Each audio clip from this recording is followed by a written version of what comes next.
చరిత్రలో మిస్టీరియస్ కేసులు చాలా ఉన్నాయి. ఇది సాల్వ్ అయిపోయిన కేసే కానీ ఇందులో ఆత్మ క్లూ ఇవ్వడం అనేది మిస్టరీ. అలా ఎలా జరిగిందో తెలియలేదు.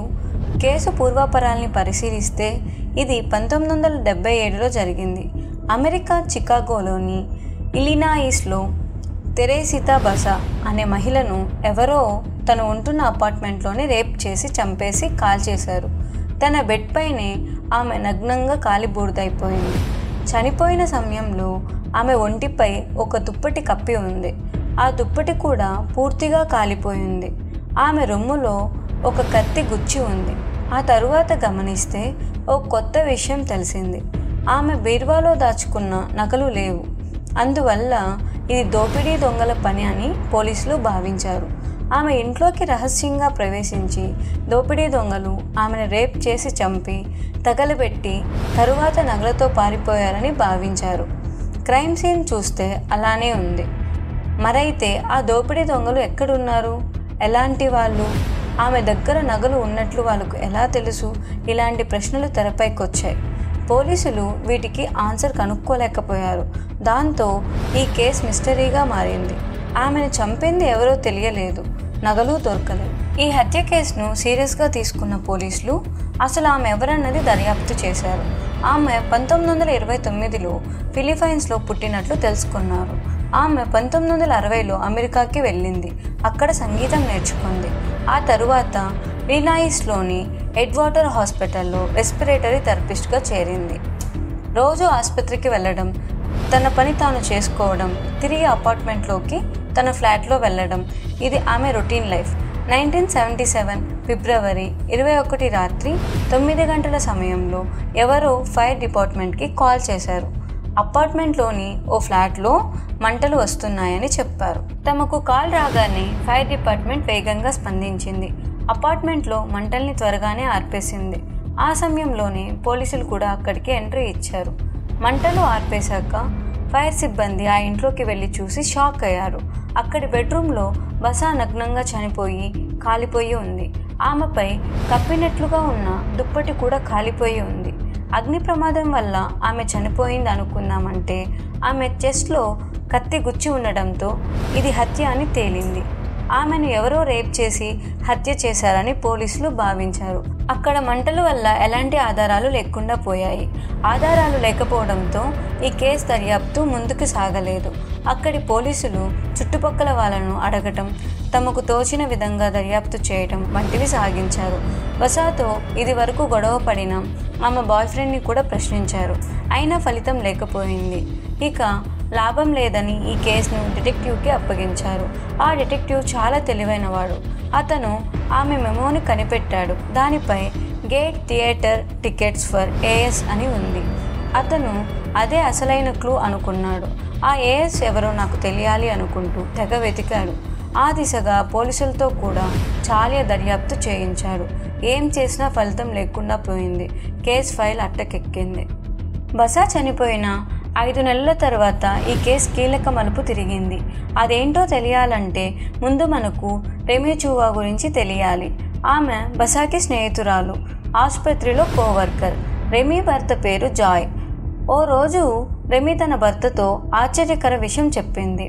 ఏంటంటే, ఏవండి, నాకు కల వచ్చింది. ఆ కలలో నా స్నేహితురాలు బస కనిపించింది. తనను ఎవరు చంపారో చెప్పింది. వెంటనే పోలీస్ స్టేషన్కి వెళ్ళి ఆ విషయం చెప్పమని అంది అని చెప్పగా జాయ్ నవ్వేశాడు. కలలోకి వచ్చి బసా క్లూ ఇచ్చిందా? ఇలాగని పోలీసులకు చెబితే ఇంకేమైనా ఉందా? మనల్ని పిచ్చోళ్ళనుకుంటారు, ఊరుకో అని ఆమెను సరిపెట్టేశాడు. కొన్ని రోజుల తర్వాత రెమీ, జాయ్ దంపతులు డిటెక్టివ్ స్టాచ్యులని కలిశారు. బసా హత్య కేసులో తమకు ఒక కీలక విషయం తెలిసిందని చెప్పారు. అవునా అంటూ ఆ డిటెక్టివ్ వాళ్ళను కూర్చోబెట్టి ఏం తెలిసిందో చెప్పమన్నాడు. అప్పుడు జాయ్ తన భార్యకు మొదటిసారి వచ్చిన కల గురించి చెప్పాడు. అది విన్న డిటెక్టివ్ గట్టిగా నవ్వాడు. జోకులొద్దు అన్నాడు. అప్పుడు జాయ్, ఎస్ సార్, నేను కూడా మీలాగే నవ్వాను, కానీ ఆ తర్వాత నాకు అసలైన పిక్చర్ కనిపించింది అంటూ ఆ తర్వాత ఏం జరిగిందో చెప్పాడు. మొదటి కల వచ్చిన కొన్ని రోజుల తర్వాత ఓ రాత్రి నేను నా భార్య నిద్రపోతుంటే సడన్గా రెమీ వేరే వాయిస్లో మాట్లాడడం మొదలుపెట్టింది. నేను రెమీని కాదు, బసాని. నన్ను అలన్ టోవరీ చంపేశాడు. అతను కూడా ఆసుపత్రిలోనే ఎలక్ట్రీషియన్గా పనిచేస్తున్నాడు. వెంటనే వెళ్ళి పోలీసులకు చెప్పండి అని పలికింది. వెంటనే నేను రెమీని నిద్రలేపాను.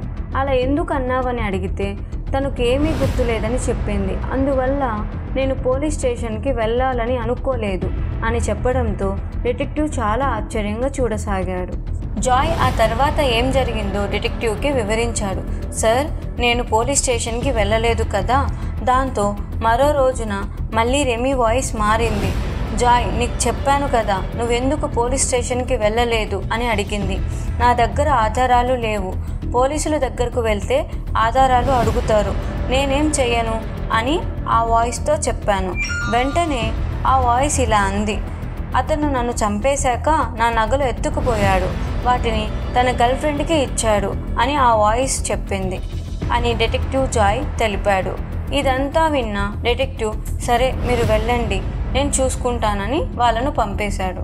జాయ్ చెప్పింది క్రైమ్ థ్రిల్లర్ సినిమాలా ఇంట్రెస్టింగ్గా ఉన్నా దాన్ని నమ్మడం డిటెక్టివ్ వల్ల కాలేదు. కానీ కేసు అలా వదిలేసే కంటే ఆ క్లూ ఆధారంగా దర్యాప్తు చేస్తే ఎలా ఉంటుందని అనుకున్నాడు. ముందుగా ఆసుపత్రికి వెళ్ళాడు. బసా ఆత్మ చెప్పినట్లుగా ఆ ఆసుపత్రిలో అలన్ షౌరీ అనే వ్యక్తి ఉన్నాడా అని పరిశీలించాడు. ఉన్నాడు అని అర్థమైంది. అతనికి గర్ల్ ఫ్రెండ్ ఉందా అని పరిశీలించాడు. ఉంది అని అర్థమైంది. అలన్ షౌరీ ఉండేది కూడా బసా ఫ్లాట్కి దగ్గరలోనే. హత్య జరిగిన రోజున అతను బసా దగ్గరకు వెళ్ళాడా అన్నదానిపై ఆసుపత్రిలో కొందరు ఉద్యోగుల్ని ఆరా తీశాడు డిటెక్టివ్. వాళ్ళల్లో ఓ వర్కర్, అవును సార్, వాడు ఆ రోజు బసా దగ్గరకు వెళ్తున్నా అని చెప్పాడు. ఆమె ఇంట్లో టీవీ రిపేర్ చేయడానికి వెళ్తున్నానని అన్నాడు అని చెప్పడంతో డిటెక్టివ్కి ఈ కేసుపై చిన్న ఆశ చిగురించింది. డిటెక్టివ్ స్టాచ్యూలా కాఫీ తాగుతూ అలన్ షౌరీని ప్రశ్నించాడు. అవును సార్, నేను ఆ రోజు రాత్రి ఆమె ఇంటికి వెళ్ళాను. టీవీ రిపేర్ చేద్దామని వెళ్ళాను. కానీ నా దగ్గర తగిన పరికరాలు లేవు. దాంతో తిరిగి నా ఇంటికి వెళ్ళిపోయాను అని చెప్పాడు. అలాగే, సరే ఇక నువ్వు వెళ్ళొచ్చు అని డిటెక్టివ్ అతన్ని పంపేశాడు. ఆ తర్వాత సీక్రెట్గా అతని గర్ల్ ఫ్రెండ్ని కలిశాడు. ఈ మధ్య నీకు నీ బాయ్ ఫ్రెండ్ నగలేమైనా ఇచ్చాడా అని అడిగితే, అవును సార్, ఇచ్చాడు అంటూ ఆమె నగలను చూపించింది. వెంటనే డిటెక్టివ్ రెమీ జాయ్ల దంపతులని పిలిపించాడు. రెమీ ఆ నగలను చూసి, సార్, ఇవి బసావే, నాకు బాగా గుర్తున్నాయని చెప్పడంతో డిటెక్టివ్ ఆశ్చర్యపోయాడు. అంటే బసా ఆత్మే క్లూ ఇచ్చిందా అని వాళ్ళ వైపు చూడగా వాళ్ళు కూడా ఆశ్చర్యపోతూ డిటెక్టివ్ వైపు చూశారు. అలన్ షౌరీ ముందు నగలను ఉంచిన డిటెక్టివ్, నువ్వే హత్య చేశావని నిజాన్ని ఒప్పుకుంటే నీకు శిక్ష తక్కువ పడుతుంది అని చెప్పడంతో ఇక తను తప్పించుకోలేను అని అర్థమైన అలన్ షౌరీ తానే హత్య చేశానంటూ ఆ రాత్రి ఏం జరిగిందో చెప్పాడు. సార్, టీవీ రిపేర్కి కావాల్సిన పరికరాలు లేకపోవడంతో తిరిగి నా ఇంటికి బయలుదేరేందుకు అపార్ట్మెంట్ కిందకు దిగాను. కానీ నేను ఆ ఇంట్లో నుంచి బయటకు వెళ్తున్నప్పుడు ఆమె బీరువా తెరిచి తన నగలు చూసుకుంటుంది. నాకు వాటిని కొట్టేయాలని అనిపించింది. తిరిగి ఆమె ఫ్లాట్కి వెళ్ళాను. ఆమె అప్పుడే డోర్ వేసుకోబోతుంటే బలవంతంగా లోపలికి వెళ్ళి డోర్ క్లోజ్ చేసి ఆమెపై కత్తితో దాడి చేశాను. దాంతో ఆమె చనిపోయింది. పోలీసులకు తిక్కమక్క పట్టేందుకు రేప్ చేసి జరిగినట్లుగా ఆమె బట్టలను విప్పేశాను. ఆమెను బెడ్పై పడుకోబెట్టి పైన దుప్పటి కప్పాను. తర్వాత నగలు తీసుకొని నిప్పట్టించి పారిపోయాను అని చేసిన నేరాన్ని చెప్పాడు అలన్ షౌరీ. ఈ కేసులో దోషి తనకు తానుగా నేరాన్ని ఒప్పుకోవడంతో కోర్టు అతనికి 14 ఏళ్ల జైలు శిక్ష మాత్రమే విధించింది. 1979 ఫిబ్రవరి 23న తీర్పునిచ్చింది. 1983లో అతన్ని పెరోల్పై విడుదల చేశారు. ఈ కేసు అప్పట్లో సంచలనం సృష్టించింది. దీనిపై వాయిస్ ఫ్రమ్ ద గ్రేవ్ అనే సినిమా వచ్చింది. డిటెక్టివ్ సైతం కనిపెట్టలేకపోయిన ఈ కేసును వాయిస్ రూపంలో ఆత్మ వచ్చి క్లూ ఎలా ఇచ్చిందన్నది అర్థం కాని మిస్టరీ. అందుకే నేడు చరిత్రలో ఇది అత్యంత అరుదైన కేసుగా మారింది. దీనిపై చాలా టీవీ ఛానల్లో ఎపిసోడ్లు వచ్చాయి. ఇప్పటికే ఈ కేసు ఆసక్తి రేపుతూనే ఉంది.